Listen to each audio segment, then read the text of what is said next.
Hello everyone and welcome to episode 81 of the WMMA 5 series here on the channel, as it is Pride FC's Brazilian Bushido 6 Big Nog versus Josh Barnett 3. What a main event that is. The former heavyweight champion of the world, Antonio Rodrigo Nogueira, taking on Josh Barnett. That should be quite the matchup there. As before we get to that though, and before we get to the card, the mail, as always, is okay, we got a good piece of mail, 37 pieces of mail, as Rashad Evans left American Top Team, Alexio Lennox has left Team Avician, Andre Vosky left the Pit, we extended Jake Shields, Thiago Alves, Luis Santos, Luis Kane left Damian Maya Jiu-Jitsu, we extended Tim Sylvia, we signed Kwang Hee Lee, who is 4-2, lightweight, as style as striker, which is interesting. He hasn't really fought any big names or anything, but he's had good and great fights throughout his time in the mod, so he should be quite the fun little undercard act, or at least the prelims act, and Pride FC so far. At least fingers fucking crossed. Andre Vosky, after leaving the Pit, has joined American Tap Team. John Fitch left Minnesota Martial Arts Academy. Ben Saunders has joined Team Quest. We extended Kichi Kunamoto as we extended Don Fry, Jake Sublime, a lot of extensions. Lee Murray, Roman Savachka, Carlos Condit, Kazuki Fujita, Drew Fickett, Andrei Semenov, as we signed Romeo Thierry Sogoduchu, as I've definitely butchered the shit out of that, but he is a light heavyweight, which he'll be, middleweight, but we sent him down the rings, where they actually still have a light heavyweight division. Kickboxing judo guy, is a headhunter, loves for the high kicks, so he should be an exciting fighter. We should see how that one plays out, as Robbie Lawler's left Hammer House, Keith Jardine left AMC Penguin. We signed Bobby Hoffman. Bobby Hoffman is the 20th heavyweight in the world. He's 40 years old. He's 23-9. He's coming off a 2-fight losing streak in the UFC. There for a while, he was having a good stretch from 2003 to 2006, where he's having good and great, just a good fight streak, but then his past 3 fights have been decent. I think, it being so high, he's beaten some, John Olive, Animo, he's beaten Jeff Monson, he's beaten Juan Rodeman, he's lost to Greg Wicken and Pete Williams, and also Gilbert Yvel. Other than that, as far as, kind of bigger names, there earlier in his career, he was kind of, he's 14-5, but he lost to some big names, but now, felt like he's won against, he lost to fucking Butterbean there, and he got knocked out in 13 seconds at UFC 67. That's fun. That's hilarious. And then he's obviously a lot of people are gonna lose to Game McGee. Man, Game McGee, I think, has only lost once. He's been on a tear. He took Big Knock's spot as the top pound for pound fighter in the world. So we signed Mike Goldberg. We're not gonna use him, but hey, we got Mike Goldberg. Ryan Healy left Henzo Gracie Jiu-Jitsu. Katsuya Noes left Abiandi Combat Club. George St. Pierre left Team Tompkins. Junior Dos Santos left Damian Maya Jiu-Jitsu. Mike Quick left Minnesota Martial Arts Academy. Kirk Kikuchi left Takata Dojo. Mark Coleman wants to fight Andre Arlovsky. Right now, we're going to make that happen. Even though it is minus 1,200 in Andre Arlovsky's case to knock out Mark Coleman. Mark Coleman wants it. If he wants to lose that bad, we'll let him happen. I mean, we'll let it take place. I think it's going to be American Bushido 16. Yeah, American Bushido 16. That's in November. So that's going to be a sad day for Mark Coleman. As Joe Stevenson left the Pit after falling out with Dennis Hallman. That's interesting, having Joe Stevenson and Dennis Hallman at the Pit. And, that's not anymore, though. See where Joe Stevenson's going to take his talents to. Gleison Tibau left the Military Fighting System. And then, we extended Patrick Cote and Dong Yun Kim. My God. Got through all that, and now on to the card of Antonio Rodrigo Nogueira. Big knock, taking on Josh Barnett in the main event. Wanda Baragan, Carl Uno in the co-main event. Alan Goes, Ryan Jensen, Leota Machida, Krzysztof Zazinski, and then Little Nog taking on Mark Hughes, which is just kind of funny, as Little Nog taking on Little Hughes in that one, and then Ricardo Ronaldo and Jacois Ronaldo Souza, as that should be pretty fun. And then Thiago Silva, Rafael Calavante, Rafael dos Santos, and Spencer Fisher. Obviously, being a Brazilian Bushido, a lot of Brazilian fighters on the card. as the main event. 1-1. Last time they met was Pride FC's final conflict in 2003. Obviously, as Big Nog won by unanimous decision. Barnett has finished 4 of his last 5 opponents to the best pound for pound fighters in the world, as Big Nog ranked second, was number 1, but now Gambagee has that spot, and then Josh Barnett 14th. 12th time that Big Nog has main evented a Pride event, 6th time for Josh Barnett, as Big Nog trains at Hoos Valley Tudo. Barnett has an overall record of 1-0 against other members of that team, as Barnett obviously going to have the significant weight advantage, probably going to have at least 20 pounds on him, give or take, as Big Nog, obviously 13-2 in Pride FC, which is kind of crazy to think about. He lost in his Pride FC debut to Josh Barnett, and then went on a fucking tear, to say the least. You see the names, you see the title defenses, and losing, finally, to Sergey Kharitonov by a split decision, nonetheless, too. Even a guy like Big Nog, it took a split decision to take him down. But it's just kind of crazy, thinking about, like, who he's lost to, and, I mean, it's really just Randy Couture, Josh Barnett, and Sergey Kharitonov, which, while the Randy Couture did not do so hot in Pride FC, there in rings, when the start of the mod, he was killing people. And, with Josh Burnett, so, he's had many chances of being the, the Pride FC heavyweight champion. 3 title shots, lost all 3 of them. Kevin Randleman to crown the first ever, alright, that was at UFC 35, rather. And then Ice Cold Igor, and then Big Nog at, obviously, Final Conflict 2003, which we talked about. So while it's been so long since they've had a fight, and, there for a hot minute, it looked like Josh Barnett might have been out of Pride FC contention, losing to, I mean, obviously, that's a murderer's row, from Ice Cold Igor, even Kevin Randleman, and to Big Nog again, Alistair Overeem, Pete Williams, Andre Arlovsky, Sergey Kharitonov. Got some tomato cans along the way, then he took on Mirko Cro Cop, lost to Sergey, just beat Roman Savachka at Mega Bushido 13, and, really that the heavyweight Grand Prix really bumped up his record and bumped up a lot of wins for him. He's coming in with some pretty good momentum. I don't think it's going to be enough, though. I think Big Nog is looking to get another title shot against Sergey Kharitonov in a victory here against Josh Barnett. It's one to the Crusher Baraga taking on Carl Uno, as Uno trains at Takada Dojo, which Baraga has an overall record of 1-0 against the other current members of that team, as the 13th ranked lightweight in Pride FC, the 14th ranked lightweight in Pride FC, as Baraga does have the Blur Catch That picks advantage. I wouldn't have guessed that. Juana Baraga 21-7, 1-2 in Pride FC, losing to BJ Penn and Ramiro Sato, just beat Ryan Bowe, which a lot of the lightweights beat Ryan Bowe. That's not really a big deal, but I mean, really, when he signed in UFC in 2004, he had some murderers row of people. You have Joe Stevenson, you had Jakeem Hansen, Joe Hurley, even BJ Penn, and then Ramiro Sato in Pride FC. So really, from that point on, he's taken a lot of big-time names, even Ramiro Sato, too. I mean, that's some tough guys. And he lost to Scott Hines, Yves Edwards, and even David Velasquez at UFC 34. It's crazy how kind of bad he did as far as in UFC goes. All things considered, he was 1-5. But here in Pride FC, it's not looking his way either. I think he's just kind of more not on the high level of a lot of other kind of lightweights. He's just kind of more in this, I think 13th, 15th in Pride FC in the lightweight division is nice, but he's the 14th lightweight in the world at the same time, so it's kind of tough. It's a tough little conundrum he's in, because he's great. He's just not as great as the other elite lightweights in the world. Carl Uno, on the other hand, 1-3 as well. Hasn't had that great start in Pride FC. Beat Scott Hines after beating Josh Thompson at UFC 75. Again, another guy lost to Joe Stevenson and also lost to Dean Thomas. He beat Jens Pulver, though, former Pride lightweight champion. And he also has beaten Dean Thomas before. That was before the mod, though, and also Ramiro Sato. But he's, coming off a 3-fight losing streak against Takanami Gomi, Josh Thompson, and then Joe Hurley.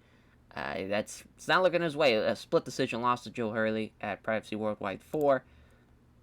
I expected him to do a lot better in Pride FC. So far, it's not gone his way. I think he can turn around on this fight, though. Both guys need a win, so that's always fun to see two desperate men battle it out and see who comes out the winner on that one. So Alan Goes versus Ryan Jensen. Alan Goes, I'm surprised the betting favorites have Ryan Jensen as the big favorite, because Alan Goes has beaten some names now. He's beaten, sure, his record might not be impressive, 12-7-3 and 5-6-2 in Pride FC. but he has beaten Quentin Rampage Jackson not once but twice. He's even beaten Rodrigo Hus. He's lost to a lot of tough guys though too at the same time. Dan Henderson, Ronaldo Sabral, Rich Franklin.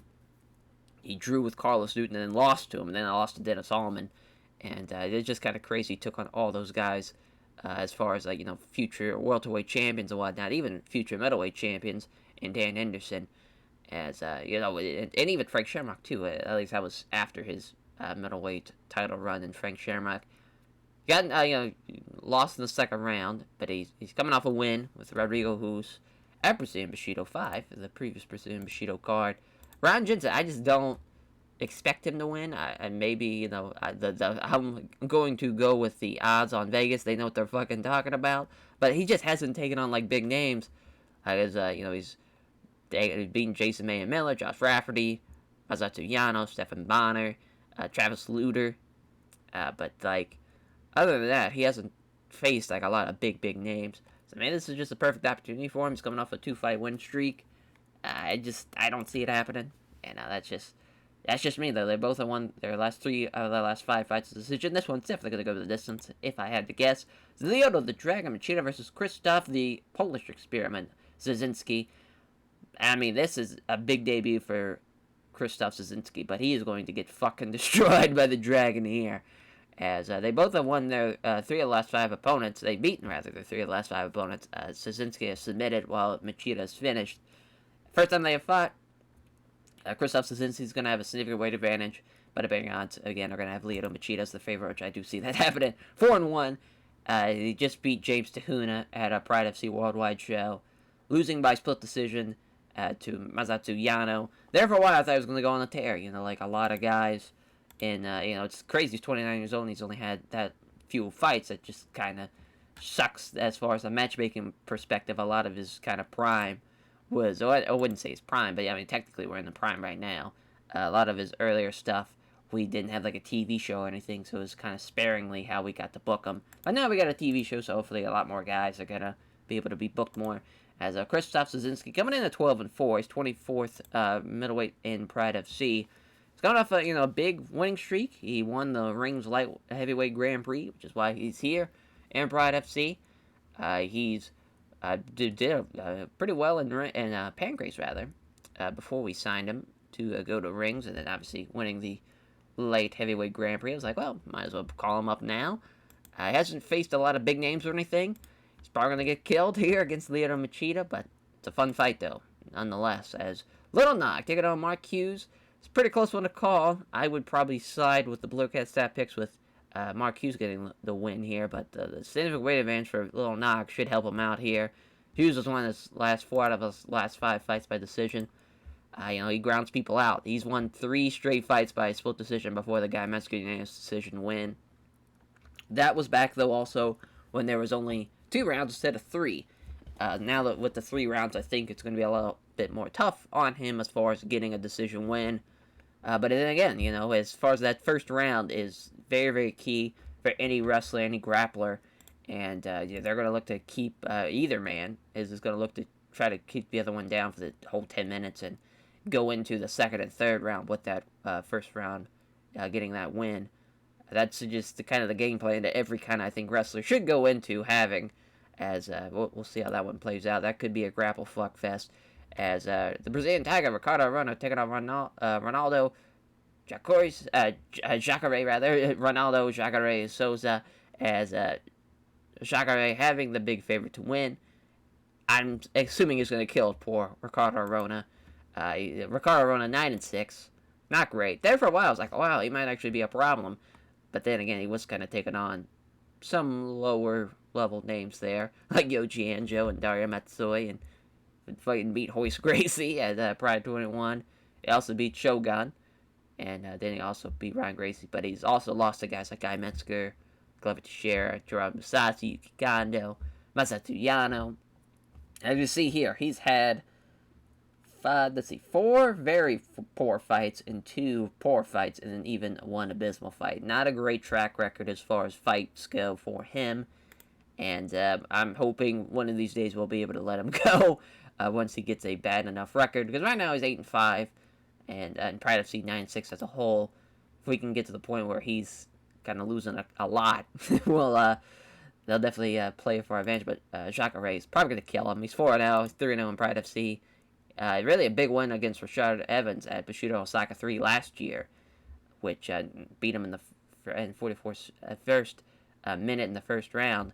As he's going to be a problem. Jacare is a savage, that is for sure. This is Thiago Silva taking on Rafael Calavante. As Thiago Silva's won 4 of his last 5 fights by decision. They're both making the Pride FC debuts, which is always fun, as Rafael Calavante is 6-1 on Blurcast stat picks. Calavante having the advantage over Thiago Silva. 4-1, Thiago Silva, as he's taken on really not a whole lot of names. He just lost to Roger Stenner last year in Pancrase. And then Rafael Calavante, 1-0, only had 1 fight in rings last year as well. Called him up probably a little too soon, but with having Brazilian Bushidos happening, we want to have as many Brazilians as we can to fill out the card. Should be an interesting prelim fight. You're really kind of crazy the guy who's only had 1 fight has the Blurcast stat picks advantage. I think it's a crapshoot. So Rafael dos Anjos taking on Spencer the King Fisher. Spencer Fisher has had a tough go of it in Pride FC. 0-3, 7-4 as a whole. He's lost to some big names, though. Takanori Gomi, Jose Aldo, and Ryan Ely.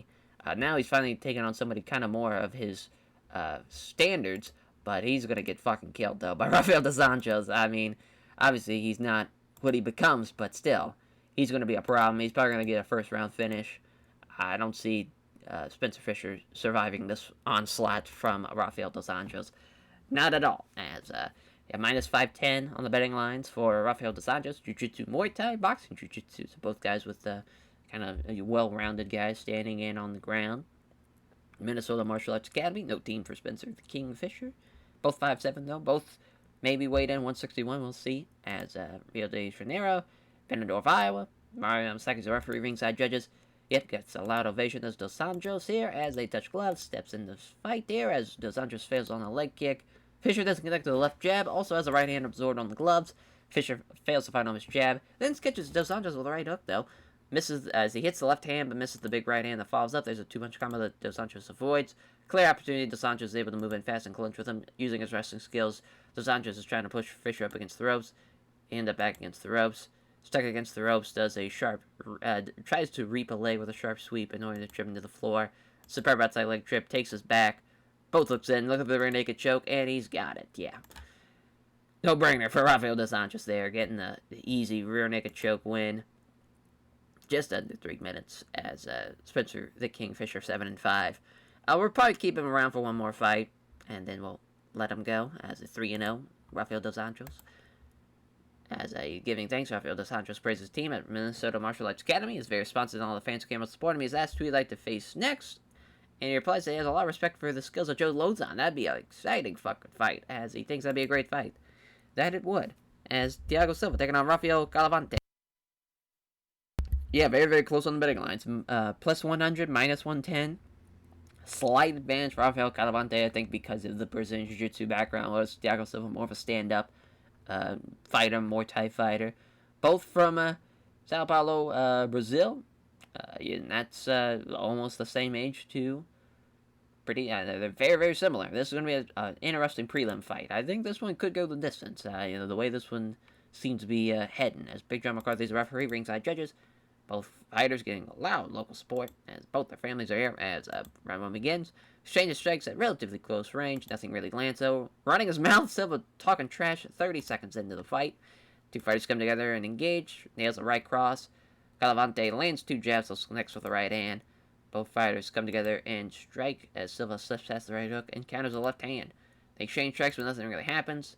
Both fighters move in. As Calavante doesn't connect to the right hand, Silva has the right hand blocked. They engage in the center, slipping past the right hook does Silva and counters the left hand. They meet in the center. Neither fighter lands a significant strike in the exchange. As Calavante tries the right hand, but gets absorbed on his opponent's glove. Doesn't connect to the left jab, but also finds his right cross blocked. There's some more trash talk from Silva. Two fighters stand and trade strikes. Neither land a significant blow, though. They come together and strike. As Calavante slips past the right hook attempt to connect with the jab and a low kick that can't connect them. Two fighters engage. Tries the right hook but misses. This Calavante tries the right hand but gets absorbed on his opponent's gloves. They seem to be a little, tick for tack here between these two as Calavante connects with the left hand. Oh, Silva there with a cleanly right, powerful straight right there. That might have knocked him down. Yep, that is a knockdown. Calavante's on the floor. Silva moves in quickly, trying to finish him off with stomps and kicks, but he's back up too quickly, though, before Silva can finish the fight. Starting to slow down now, with Silva perhaps conserving low energy after that big shot. As pretty much he's won the round, so he's just got to pace himself at this point. Silva misses the right hook, leaves Silva open for the counter with the right cross. Oh, Silva tries to cover up, but he's very clearly wobbling. What a fucking counter from Calavante. The only reason he's still upright is he's now slumped against the ropes. Here he comes as Calavante looking to finish this fight. A head kick hits Silva, but didn't land with any real degree of power. That is tough. There's a head kick, but again, Silva absorbs the power with the raised arms. Oh, there's a big right hand that catches Silva flush, and he snaps his neck back. Oh my god, and there's a fucking right uppercut. What a shot. And the referee stops this fight. What a goddamn fight that was. What a comeback for Rafael Calavante after getting knocked down, coming back, and finishing the fight by referee stoppage. Yeah, that was crazy. Big John McCarthy about had Thiago Silva get murdered here in Brazil. What a comeback, though. What a fight. What a prelim. As 2-0 now, Rafael Calavante. As 4-2 will be Thiago Silva. They had a great start. Had the knockdown. Looked like he was about to finish the fight, but that counter cost him. That was crazy. What a fight. As Rafael Calavante thanks everyone connected to WMMA Jiu-Jitsu for helping him prepare for the fight, and his sponsors for supporting him financially. Visibly delighted, Rafael Calavante celebrates his starting his Pride career with a win. I don't know why that messed me up there. As main fight now, open up the card. Brazilian Tiger, Ricardo Ronaldo, Jacare Souza, as Jacare 4-0, obviously 9-6. Ricardo Ronaldo, Brazilian Jiu-Jitsu, both guys, Brazilian Jiu-Jitsu guys. WMMA Jiu-Jitsu, Budokan Luta Livre, minus 450, plus 350, both from Brazil, Rio de Janeiro, and Manaus, Brazil. I want to say that's how that's pronounced. Probably isn't. Big John McCarthy saying out there, hopefully nobody gets killed. Our judges, crowd buzzing again during the entrances battle between two local fighters. The opening bell, they touch gloves. Arona gets in close clinches with Souza, as Arona trying to push Jacare up against the ropes. Can't do it though, as Jacare gets a more dominant position to grapple. Jacare trying to push Arona up so his back is against the ropes. Arona ends up with his back to the ropes, looking for a trip. He can't get him down though. Looking for it again. He's got it this time though. Nice inside leg trip, forcing him down to the guard, as now throws a few relatively weak looking right hands. Arona throws out some punches from the bottom, but Jacare leans back to avoid him. Throws a few punches, tries to pass guard. He passes guard, but loses control momentarily. The scramble begins. Scramble leaves Jacare on his back, pulling guard. Arona smothering Souza, so his body's pushing forward and down. Souza's controlled up against the ground, unable to shift him. Arona just now laying on top of him, just going to lay and pray at this point. Halfway point. Yep, there we go. Big John McCarthy's going to stand him up. Gets close to the clinch. Trying to use his wrestling skills to push him against ropes, as Jacare, though, holding his ground. Now looking for a trip takedown. Unsuccessful. Arona maintains a good solid base. Looking for it again. And again. Unsuccessful. Arona maintaining a good solid base. Now Jacare's trying to push him. And he can't. He gets out-wrestled. As now Arona's trying to do it as well. He gets out-wrestled as well. As now Jacare's trying to push him against the ropes. He's finally got him up against the ropes. They remain there for 60 seconds or so. Becomes a stalemate. Neither fighter risks leaving a crucial opening in the other to exploit it. Minute left. Is Jacare going to get another trip takedown? Nope. Blocks it and then turns around, so now Jacare's up against the ropes. As wow, what a takedown for Ricardo Ronaldo at the last seconds of the first round. As he gets the takedown, now he's just going to probably lay on top of him to end up the round. He does, pounds away a little bit. Yeah, Jacare's pushing the tempo with a lot of takedown attempts. He landed more shots. Ricardo Ronaldo, though, 1 for 1 on takedowns. Also, Jacare did 1 for 1 on ground passes. I'd give it to Jacare there. I think he pushed the tempo a little bit more. He was in control, I think, for a lot more of the round. But, Ricardo Ronaldo, the way he fights, he can definitely steal rounds 2 and 3, and it's going to be a tough one for the judges. And, again, much like Ricardo Ronaldo fights, a bit of a yawner. Round 2, Jacare shoots in. Brilliant sprawl from Ronaldo, pushing him down on his hands and knees. Looking for a vicious soccer kick, but Jacare scooted backwards quickly and stands back up. Taking a few gulps of breath as Jacare's trying to give a first hit. He's starting to tire a touch. As Jacare's the aggressor on this one. He's trying to muscle him against ropes. He does so. He's got a pin looking for the sweep. He's got a nice inside leg trip. Throws a few weak-looking punches to the side. Next moves, trying to sweep Jacare is Ricardo Ronaldo, doesn't get anywhere with that. Trying to pass half guard to gain better position. He struggles, but cannot find a way past to remain second half guard. Trying to sweep from the bottom again. He keeps him guessing. A few quick strikes. Rona burst into life with a try and scramble for better position. Not enough separation, though, as Jacare is able to catch him in secure side control, where he's going to probably maintain side control till the end of the round. Yep. Sure does. As, Jacare pretty much dominated that round, and I think it's pretty much a foregone conclusion he's won this fight. Final round, moving in fast, Ricardo Ronaldo wrestling his way into a dominant position in the clinch, trying to push him against the ropes. Doesn't let himself be driven back though, Jacare. Now he's looking for the trip. He's got the trip. That's all she wrote for Ricardo Ronaldo there.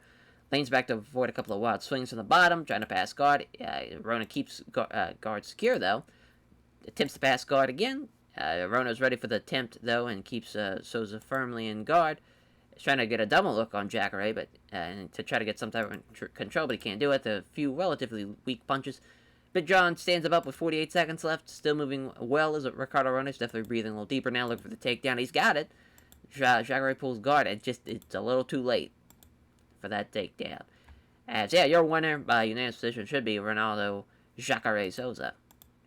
Oh, no. No, Ricardo Ronaldo's got one. Souza with one. So, okay, so at least Souza won. Oh, my God. I mean, I can't believe someone tried to give that. He was 2 for 2. I give him that, but, geez, he landed more shots. He controlled more of the fight. Jacare definitely won that fight. Wow. Another very poor performance, though, for Jacare. For a Brazilian Tiger, Ricardo Ronaldo. Jacare, though, still undefeated, 5-0. 9-7 will be Ricardo Ronaldo, as he gives a name trick to everyone at Budokan Luta Livre. All of his various sponsors, all of his friends, family, and supporters. Ronaldo Souza says it's a tough fight and gives a show of respect to Ricardo Ronaldo. As now, Little Knock, take it on Mark Hughes. 5-3, 15-5. Crazy how many fights Mark Hughes has had compared to Little Knock here. It's at 6'2", 205, 200, 5'8". As, again, Little Nog kind of was stuck with when we were just doing big-time shows and no TVs. Didn't have a lot of fights go his way, but now we got the TVs and whatnot. I think he should have a little bit more fights. But, we're just got to hope Little Nog can pull out a victory here against Mark Hughes. It's pretty close. Betting lines, minus 110, both sides. Both similar, but I think Little Nog has a slight advantage standing up. WMMA Jiu-Jitsu, Military Fighting Systems. As we finally have someone fighting that's not from Brazil on the main card. So that's exciting. As Herb Dean's our referee. Ringside judges. Pre-fight stare-down is almost comical. As Little Nog, rather. Is much taller than Mark Hughes at 6'2", 5'8". Yeah, he's towering over him. Big roar from the crowd as Little Nog enters. Round 1 begins. Touch gloves. Little Nog using a left jab, but the big right hand misses. Looking for a left hook to the body. Nogueira fails to land that as well. Coming in for the strikes. 2 tentative jabs from Hughes. Has nothing but power behind them. There's a weak hook, or a wide hook to the body, rather. Hughes avoids it. Left jab. Hughes evades the big right to the body. As Nogueira looking for body shots. Seems to be his game plan, but Mark Hughes seizing that chance. Grabs him to a clinch, trying to push him against the ropes. But Nogueira out-wrestles him. There's a knee strike to the body. Looking to push him against the ropes. He does so. Knee to the thigh area. There's a knee strike to the ribs. As another knee to the thighs. He's controlled against the ropes, and he takes a few right hands via some dirty boxing. Goes to use some dirty boxing again, but Mark Hughes is aware of the danger of that, and using his wrestling to prevent any from any damage, rather, as Hughes going to the ribs, then hits, and then the head with some short punches, as Herb Dean breaks him up, brings back to the center with 6 minutes left, as Hughes, again, very tentative, pokes out a quick jab. Quick punch from Little Nog. Hughes was equal to it, though. There's 2 weak flicked left-hand jabs again. A punch from Nogueira fails to land. Bit of a snooze fest so far. He's seizing that chance. Grabs him into a clinch again as Mark Hughes trying to put muscle up against the ropes. He's got him pinned this time. Looks to trying to maintain control, but using his wrestling skills, Nogueira works enough space to pull clear and circle out, getting out of danger there. Hughes trying to get some grappling started, but Nogueira was more aggressive, took the initiative. A 1-2 from Nogueira fails to land.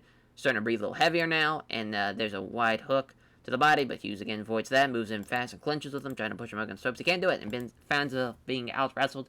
Little Nog trying to wrestle him up against ropes. Hughes out-wrestles him, though. Using his wrestling skills, Hughes trying to push Nogueira up against the ropes. He doesn't let himself get driven back, gains dominant position. Nogueira trying to push Hughes back against the ropes. Doesn't let himself rather be driven back as gains down position. The grapple looking for a trip takedown. He's got it. Low knock can't stop it. Gives up side control, too. Looking for Kimura. And Nogueira stops the Kimura from being applied. Pounds away, but Nogueira calmly deals with him. Tries to move guard, but Hughes doesn't allow it. And side control just condenses the cup, punches the bodies, trying to catch his breath. Trying to move guard, doesn't allow it. Pounds away with some right hands, doesn't allow it. Or doesn't do much damage, though. And now he's trying to move guard, but Hughes doesn't allow it. Herbert going to stand back up with 18 seconds left. Hughes grabs him at the end of the round. Looks like trying to push him against the ropes. He does so to end out the round. Yeah, Mark Hughes definitely won that round. Had the takedown, landed more shots. Felt like even going for the submission, too. Helped him out, too, as far as trying to finish the fight. Not looking good for Lil Knock. It might be a Mark Hughes victory here as round 2 begins. Lil Knock does a attempted hook to the body. Can't connect, though. Hughes gets a hold of him, trying to muscle him up against the ropes. Can't move Nogueira, though. Finds himself being out-wrestled. Nogueira's the one looking for a trip takedown now, but you can't get him down to the ground. Looking for it the second time he's got it. And he's got side control out of the superb outside leg trip. Keeps Hughes guessing a few quick strikes, tries to transition the guard, throws a few weak-looking punches, decides his next move. Nogueira blocks Hughes. Halfway point as he throws a few right hands, but his manager trying to catch his breath, fires off a few punches, but they aren't throwing any great force. Trying to pull guard on Nogueira, but doesn't get anywhere with the attempt. Herb Dean stands back up with a minute 24 left. A little fatigue maybe creeping in now. Is a little knocked. Starting to move noticeably more slower now. Nogueira throws a 1-2, but Hughes was equal to it. Minute left. Look, they were about to see some Hughes trying to get some grappling started, but Nogueira was more aggressive, took the initiative. Attempt to land a hook to the body, fails to land. Nogueira throws a quick punch, doesn't hit it though, and now Low Knock is blown up at this point, and he's still got one more round left. Hughes is able to grab him at the end of the round. This one's a little, that was a lot more Lil Knock. He had the takedown, did his thing on the ground, bit of a snoozer that round. That was interesting how this third round's going to play out, because Lil Knock's blown up. I'm assuming Mark Hughes is going to dominate it and end out winning the fight. Jab is wide from Nogueira, then hits a straight right, though. As Hughes looked like he was about to step in and grapple, but Nogueira simply took the initiative first. The jab lands, but Hughes evades the big punch, attempts to land a hook to the body. I don't know why he keeps on going for body shots with the hooks, but every time it happens, it misses, and Hughes is able to move in fast and clinch with him. Trying to rush him against the ropes, he does. Oh, he can't do it though. Ends up being out-wrestled. Using his wrestling skills, Nogueira trying to push him against the ropes, he does so. There's a knee strike to the ribs. Tries to throw a knee strike from the clinch, but Hughes took the opportunity to turn his opponent around. So now Nogueira is the one on his back against the ropes. Impressive against the ropes, he cannot break the control that Hughes has over him. 30 seconds elapsed with very little happening other than occasional short punches. Smothered against the ropes. Nogueira's trapped against the ropes, unable to get free. Trying to, as a minute elapses now, very little happening other than occasional short punches. Minute left in the fight. As Herb Dean's going to break him up. As now, for the first time, Mark Hughes starting to breathe a little heavier. As an attempt to land a hook to the body from Nogueira fails to land. Hughes is able to grab at Nogueira, trying to take him down. Nogueira cannot stop that takedown and gives up side control to end out the round. There's a knee strike to the ribs as well. What a great finish from Mark Hughes. Definitely won the fight. I think I give him the first and the third round. So, yeah, I think that's a no-brainer. Oh, when I say there's a no-brainer, I don't know what it is about the Brazilian judges, but they fuck people so many times. Lil Knock's got one. Hughes with the second, and Nogueira wins it. Wow. Unreal. Unreal. Looking at the entire fight, it is pretty close. It's Mark Hughes definitely had more shots. He was 100% on takedowns, had more takedowns as a whole. He had the knee when they were clenched up, and also I think Lil Nog was trying to dictate a lot of the fight as well. That's crazy though. I thought for sure Mark Hughes would have got it because of how he won the first round and the third. But there you go. That's Brazil for you. Jesus Christ. As Big Nog or Lil Nog rather, things ever connected to WMMA Jiu-Jitsu, helping him prepare for the fight, and his sponsors supporting him financially. As Lil Nog says it was a tough fight, gives a show respect to Mark Hughes. As Leoto the Dragon Machida taking on Krzysztof the Experiment Szynski. 12-4, 4-1. Belém, Brazil. I'm assuming that's how that's pronounced, but give it a shot. Karate style, obviously Leoto Machida. WMMA Jiu-Jitsu, TriStar Gym, minus 510, plus 400 for Krzysztof Szynski. He's probably going to get killed by Leoto Machida here, both 29 years old, though. Referring this bout, Herb Dean, ringside judges. Even though they weighed in at the same weight of 205, Szynski is much bigger now. It's about to fight from home crowd. Machida, unsurprisingly, gets a loud ovation from the crowd as he makes his entrance. Here we go, they touch gloves. Szynski isn't rushing in, worried about potentially getting hit if he gets close enough to grapple. Machida fails to find home his jab, but then hits Szynski with a great high right head kick, and he is punch drunk after that head kick. My God. looking to lock him into a Muay Thai clinch. Oh, he's got it, and there's looking for the knee strike, but Szynski blocks and wrestles his way out of the Muay Thai clinch. Szynski looks like he was going to step in and grapple, but Machida simply took the initiative first. Using the left jab and misses the vicious right hand, closing the distance, obviously looking to strike. Jab hits home from Machida and then hits Szynski with a spinning kick to the body. Machida lands a left-handed and then lands a low kick to the legs. Szynski moves in and out of range, hoping to tempt his opponent into a reckless strike and leaving an opening to start the grapple. Machida lands a jab, then hits Szynski with a leg kick. Szynski had looked like he was angling to grapple, but couldn't take the initiative. A flurry of 5 punches from Machida sees them all connect, and then catches Szynski with a low kick to the front leg. As Machida lands a left hand and lands a low kick to the legs, goes to southpaw now, does Machida, steps in, looking to unleash. Jab is wide, goes for the low kick to the legs, as jab hits home, and then hits Szynski with another superb kick, this time a left head kick to the leg, and my god, they knocked him down on that one. Machida quickly goes in for the kill, looking to stomp and kick the dazed Szynski. Somehow, the Polish experiment that is Krzysztof Szynski hangs on, surviving a flurry of stomps and kicks to the body. Has a step back to avoid an up kick now. Look to get on top of him. He does so. He's got side control. And now he's probably going to stay on that until the end of the round, I'm assuming. Those are a few weak-looking punches. Decides the next move. Just condenses the punches to the body. Keeps him guessing a few quick strikes. Again, looking to go from side control to mount. Doesn't allow the mount, as it's just a ploy. Or he allows the mount, rather. As it's just a ploy to allow him to try and scramble. But Machida brilliantly manages to take his opponent's back. Looking for the rear naked choke. Doesn't allow the arm to be... the arm to go underneath the chin. Blocks him and just tries to roll. Trying to get a body triangle, but he can't. Blocks the attempt to roll him off his back. Looking for the rear naked choke again. Stops it. Wow, is Szynski going to hang on to the end of the round? He will. Wow. I mean, that's fair fucks to him. He could have been finished a lot of times that round. Definitely all Lyoto Machida. He is a fucking menace. No surprise there. Round 2, Lyoto Machida looking to hit some leg kicks there, as he can't connect the sub strikes, but then hits the leg kicks. Connects the jab, but Szynski avoids the big punch. Limping slightly, Szynski is definitely starting to feel the damage of the leg kicks. Machida moving in closer, looking to open up an attack, lands a jab, and it hits a nice straight right hand. Starting to slow down just a little, so he's starting to get into the gas tank. A jab is wide from Machida and hits Szynski with a low kick to the front leg. A jab lands from Machida, but his big right hand follows up, misses. Machida fails to find a home for his jab and hits a big right hand. Szynski is limping slightly, maybe aiming to get in close, but Machida aggressively took the initiative, attacking with intent. Machida scores the flurry of 4 punches, then hits Szynski with a beautiful right uppercut, and he knocks him down with that. Oh, he knocked him out, rather. Knocked him out with that right uppercut. What an uppercut from Lyoto Machida. What a performance. Absolutely dominated poor Krzysztof Szynski there, as he is going to be 5-1, 12-5 for Krzysztof Szynski in his Pride FC debut, as he got thrown to the wolves there. As giving thanks, Lyoto Machida praises his team at WMMA Jiu-Jitsu is very responsive to all the fans who came to support him, praising Szynski for the tough fight. Next fight is Alan Goes versus Ryan Jensen, 12-7-3, 13-4 for Ryan Jensen, minus 460, plus 360 for Alan Goes. I would not count out Alan Goes, though. I wouldn't. They're both Brazilian Jiu-Jitsu guys. Who's Valley Tudo? Enzo Gracie Jiu-Jitsu, 36 years old, 29 years old for Ryan Jensen. As Big John McCarthy's our referee, our ringside judges are Goes, being in front of my home crowd, gets a loud ovation. As there's the opening bell. Touch gloves. As setting up for it with excellent timing, Jensen comes forward and shoots for the takedown. Great sprawl, though, from Alan Goes, pushing down on his hands and knees, looking for the fucking vicious knee strike, but he cannot get it. As they get up close, they start wrestling. Jensen's the aggressor in the clinch. He's aiming to get Goes into a Muay Thai clinch. Doesn't let himself get caught, though, as out of the grapple, chooses then to shoot on Goes. Couldn't complete the single leg, but does end up standing, holding a leg while Goes hops in place. As Jensen using the position that drive Goes up against the ropes. As stuck against the ropes, Jensen trying to complete the takedown by go down low, grab both legs. He's got it, and it's got side control too. Looking for the Kimura, doesn't allow the Kimura to be applied. Trying to sweep, but only manages to move Jensen from side control to north-south. As Jensen losing control of Goes, who scrambles.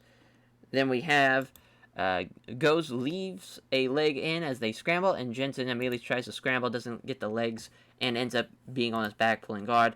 Big error from Jensen, though, going for the leg as he ended up having the advantage to his opponent. Goes throws a few strikes, but they are without venom. Jensen pulls Goes close and scores with a couple of short punches to the side of the head. Goes starting to try to work to get past the guard. He passes guard, but Jensen was ready and immediately starts to scramble. Goes ends up having to pull half guard, losing out in the scramble. Looking to catch his breath, Jensen's content just throw a couple punches to the body there. Goes trying to sweep Jensen, but doesn't get any with the attempt. Jensen punches down at Goes, but they are easily taking on the gloves. Goes bursts into life and tries to scramble into a better position. There wasn't enough separation, though. Jensen's able to catch him secure side controls, trying to grab a leg. He's going for the knee bar. Jensen, but Goes blocks it, trying to transition to Garbage Can Manager, looking for an arm bar now. Jensen trying to finish this fight, though. That's 3 submissions he's already tried. As looking for an arm triangle now. Goes stops that. Trying to sweep from the bottom, but again, Jensen's not budging. Looking for Kimura. He is just going through the fucking arsenal of submissions. He cannot finish him, though, as Big John McCarthy stands it back up. And again, shooting in hard and fast, looking for the takedown. Another brilliant sprawl for Allen Goes, pushing him onto his hands and knees to end out the round. Wow, I mean, Goes, he gave it his all. You know, he's really doing a great job of stuffing the takedowns, and he's blocking every submission attempt that's thrown to Ryan Jensen. But, you know, he's doing a great job passing as well. He can't sweep from the bottom, but he's doing a good job when he's in control and able to pass, and doing a great job as far as stuffing takedowns. I would love to see him, in this second round, stuff him, and then take his back. Or, you know, in some type of scenario there. I think that's the best way of going about it. Round 2 begins. Looking for the takedown. Push him down on his hands and knees. Wow. There we go. He takes his back. As now Jensen takes the opportunity to stand up, albeit under back control, though. As Goes lets go and backs away from Jensen, apparently unhappy with his position. Goes is slowing just a little, and he's starting to get into the gas tank. Takedown attempt, showing great speed and power from Jensen. It's a big one, too. Ends up in half guard. Jensen keeps Goes guessing with a few quick strikes, trying to sweep, but he can't. Throws a few right hands. Takes a moment to plan ahead, though. Trying to sweep, but Jensen can't do it. Jensen throws a few right hands, but he's mainly just trying to catch his breath. As now Jensen begins to get his leg free of the half guard. Can't quite manage to get past half guard, though, as Goes tries to sweep Jensen, but he can't do it. 60 seconds left in the second round. Begins trying to get his leg free, trying to get a better position. Jensen almost gets side control, but Goes was ready and scramble for position ensures. As Goes ends up having to pull guard, losing out on the scramble. Looking to isolate a leg, looking for maybe a knee bar or something, but Goes defensive well, keeping the guard tight. As, yeah, I mean, Ryan Jensen, he won the round, but I cannot believe he did exactly what I thought in Allen Goes. Stuffing the takedown, he took the back, but Ryan Jensen just stood right back up. If he would have been able to get his hooks in and get a rear naked choke, that would have been awesome. Final round, though, Allen Goes got to finish the fight if he wants to win this one. Excellent timing, though. Right out of the gate, Jensen comes in with the takedown. He's got it. He goes on his back pulling guard. I mean, that's pretty much it. Half guard, at least. But he's struggling, but he cannot find a way past and remains stuck in half guard. Blocks Goes, tries to sweep from half guard. Tries to pound on Goes, but does not get anything going for him. Jensen feels Goes, prepare to scramble for position and make sure it doesn't happen. Jensen pounds away with rights, but fails to land anything significant. Goes tries to sweep Jensen, but doesn't get anything with the attempt. Jensen pounds away with right hands. As he gets some separation, trying to scramble, sees an opportunity. Goes was too slow and gets caught in side control. Halfway point. Inside control, Jensen throws a couple of punches designed to keep Goes guessing. Jensen blocks Goes, he tries to sweep from the bottom. As Jensen now looking for an armbar. Is he finally going to be able to finish Allen Goes here? Nope, it's not going to happen. Tries to move guard, but Jensen doesn't allow it. Looking for a knee bar. Nope, Goes blocks that as well. And he sweeps, and he's giving up his back. Wow. That's tough for Allen Goes. He's not going to be able to get finished, though, as Jensen's going to win by unanimous decision. Great effort, though, by Allen Goes. Listen, he might have not done anything as far as strikes and whatnot, but he was stopping a lot of submissions. He had a good idea for a lot of stuff, but I think Jensen was just a little bit more talented than Allen Goes was. So finally, we have a unanimous decision win, and Ryan Jensen. It was actually a really good fight. I'm glad that happened. That was interesting to see how that one played out. As Ryan Jensen gives a name check to everyone at Henzo Gracie Jiu-Jitsu, all of his very sponsors, all of his friends, family, supporters in the interview asked if he'd be interested in fighting next to Prize of Forrest Griffin. Be a tough chance to be one even interested in trying. Good luck with that. You'd probably get fucking knocked out. As Wonder the Crusher Baraga taking on Carl Uno. As 21-7, 18-8-2 Judo, Brazilian Jiu-Jitsu, Gracie Jiu-Jitsu Academy, Takado Dojo. As it is minus 200 for Wonder the Crusher Baraga having the betting odds advantage. As Carl Uno plus 150. As man, that is a tough one.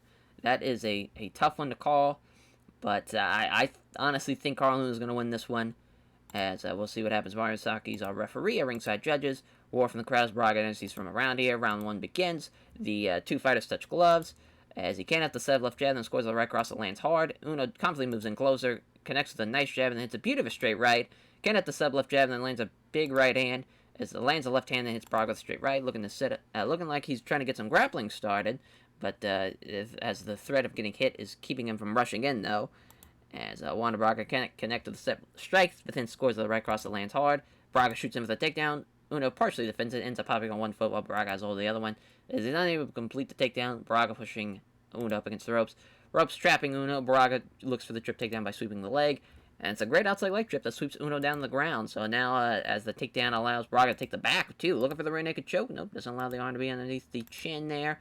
As he got both hooks in now, that's big, big trouble for Carl Uno. Both hooks in, yep, got the rear naked choke. He's got no problem there for Juan Braga. Wow, I can't believe he just fucking destroyed Carl Uno like that.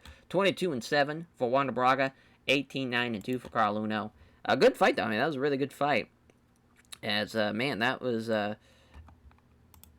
now we'll see how the interview goes as Juan Braga gives the name check to everyone at Gracie Jiu-Jitsu Academy, all his various sponsors, and then all of his family, friends, and supporters.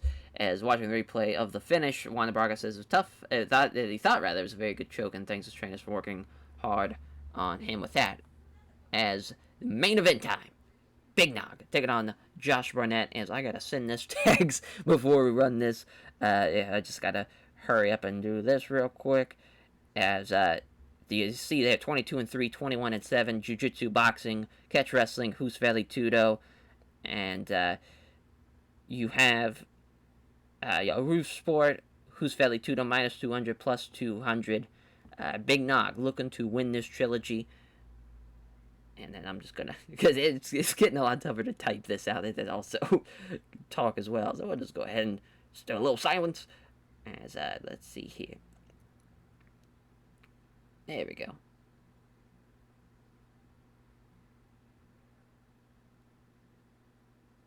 Awesome. All right, there we go. Got that over with. As I'm probably not gonna cut that out even too, so that's fun. But just a little ambiance before this main event. Both guys 6'3", it's 235, 250, 29, 31. This should be an exciting main event. Mario Yamasaki's a referee. Ringside judges. About to fight in front of a home crowd. Unsurprisingly, Big Nog gets a loud ovation from the crowd. Is looking to see if he can also be victorious like his brother, even though his brother stole a victory here. Barnett shoots for the takedown right out of the gate. Great sprawl, though. Nogueira prevents that. Both fighters step in to strike. Feints one way, throwing Barnett off balance and steps to the other side. Barnett missing the big right hand, putting him off balance and allowing Nogueira to attack with a brace of jabs that are followed by a right hook to the ribs that doesn't land. Nogueira closes in on Barnett, looking to unleash some strikes. Barnett may have been aiming to set up to shoot, but Nogueira aggressively took the initiative. As Nogueira throws a quick 1-2 but doesn't land either blow. Exchange of strikes does not produce any damage. They stand trade blows but neither can land anything damaging. Nogueira stalking forcing him back into the corner. Fires up a counter jab, doesn't connect though. Nogueira at the left hand but misses when he attempts the back head kick to follow. Stalking forward, Nogueira backs Barnett up against the ropes, the corner. Fires up a counter jab as Barnett. There's two quick punches but Nogueira doesn't hit either of them. They meet in the center, missing a jab but scores the right hook. Hits the left jab but fails the leg kick. Come together and strike. Neither fighter can do anything though. Nogueira again backing him up into the corner. There's a counter jab. There's a left hand. But Barnett evades the big right to the body. Exchange of strikes, but nothing really gets through though. Two fighters engage with strikes, but neither can land anything worthwhile as Nogueira comes forward and the two fighters engage. As Barnett missing the left hand in the exchange. As Nogueira hits the left hand, but Barnett evades the big right. As he's stalking back into the corner there. Then we have Barnett throws a counter jab and misses. As then we have Nogueira throws two quick punches but doesn't hit either of them. As a halfway point, Cooley stalks Barnett so that he's trapped against the ropes. As Barnett manages the counter jab. Throws a quick 1-2 but doesn't land either blow. Cooley stalking Barnett so he's trapped against the ropes again. In the corner. I keep on doing that. Counter left hand. Lands the left jab, does Big Nog, but Barnett steps back to avoid the right to the body. Kind of wild how much this has not been so exciting, as Barnett misses the left hand in the exchange, falls for the feint though, and he's vulnerable for an attack, throws some strikes and a fast leg kick, but Barnett avoids all of them. Stalking forward, Nogueira backs him against the corner, counter jab, fails to find him his jab, and lands the right hand. Come together and trade leather, but neither fighter does any damage. As coming forward is Nogueira, fires off a counter jab, it doesn't connect though, doesn't land any of the three strikes he threw at Barnett, as exchange of strikes does not produce any damage. Still moving well, but he's definitely breathing a little deeper now. Stalking Barnett, packs him into the corner yet again. Left-hand exchange. Another successful feint that Barnett bites on. There's a 1-2, but Barnett was equal to it. Quick exchange of strikes, produce anything. A minute left in the round. Stalks him back into the corner. Counter jab. It doesn't connect though. Can connect with a step left jabs. Then scores a nice right hook to the ribs though. Comes out with a flurry of 3 quick punches, landing 2 of them. But Barnett steps back to avoid the right to the body. Doesn't trouble his opponent. Comboed in with a low kick, and then Barnett seizing that chance to clinch him up at the end of the round. Yeah, I mean, Barnett was just kind of stuck in a corner, and that was it. He went for the takedown right out of the gate, and Big Nog stuffed it. And then other than that, there was just Big Nog knows his advantage is standing against Barnett, so he's just going to try to outbox him, which I get, but so far it's not been that exciting, surprisingly, as I just did not see that happen. As far as I figured it'd be a lot more of an exciting affair in the first round, but, you know, it's still very, very early, so we'll see what happens here in the second round. Maybe it's going to be a lot more exciting. One can only hope. As let's round 2, here we go. Nogueira connects with a nice jab and then hits a body kick. Comes in looking to strike. As he connects with a jab and it can't connect with a head kick though. There's a takedown attempt from Barnett. Great sprawl again. Steps back away safely. Looks like he's about to get some grappling started, but Nogueira simply took the initiative first. As he connects with the jab, it hits the big right hand, misses. Following up, there's a takedown attempt from Barnett, and he's got the takedown. Nogueira pulls guard, but he got guillotine though. Barnett's in trouble as Barnett works his hands free to pull free before the guillotine can be fully sunk in. Throws a few strikes with her out Venom though, trying to get the double underhook on Barnett so he can get some type of control on him, but he can't do it. Halfway point, Barnett just going to smother him now at this point, as not giving his opponent any room to work with from the bottom, obviously. Big Nog at fucking savage down there. Keeping close body-to-body contact and throwing some short strikes to the body. And oh, but he's still got an arm. Doesn't let his arm be taken, though. Still very aware of the submission. Very tight on Nogueira. Deflects a couple of punches thrown from the bottom from Big Nog. A minute left. Clearly worried about the submission again. Keeping very tight. Looking for an arm, though. Barnett blocks it again. Keeps him down to end out the round. That one was, you know, Barnett got that takedown. He finally got it. Big Nog tried to go for the guillotine and trying to go for an arm bar from the bottom. You know, he's trying to finish the fight at least. So at least he's got that going for him. But I think Barnett might have won that round. As a final round, Big Nog kind of had to win this one as stepping in, Nogueira throws 3 quick punches, one of them which lands but misses the vicious right hand. They come together and trade some leather. Neither fighter does any damage. Barnett looking for the takedown. Great sprawl though from Nogueira. A little fatigue maybe creeping in now as Big Nog starting to move a little bit noticeably more slower. As he's looking very tired as Big Nog just clenching, trying to buy some time to recover. Burnett tries to get Nogueira into a Muay Thai clinch. Can't get it though as Nogueira gets out of the grapple completely. Now looking for a takedown, and again he gets the takedown. Nogueira again looking for that guillotine. Is he going to be in trouble though? Oh, he's got it free. He gets free of the guillotine. Nogueira didn't have it locked in tight enough. And he's going to lay on top of him to end out the round yet again. As it sucks because I felt like at least Nogueira was trying to finish the fight. You know, he's trying to get submissions while Barnett was just going to lay on top of him. And, you know, he went for the takedowns. And, you know, I think this round it's going to... I think Big Nog should win, even though Barnett on the fight metrics, he landed more shots and he had the takedown as well. I just feel like Big Nog did a lot more better of a job trying to actually finish the fight and was pushing the fight and definitely having that first round. He definitely won that one. And it's going to be tough, though. Okay, unanimous decision. All right.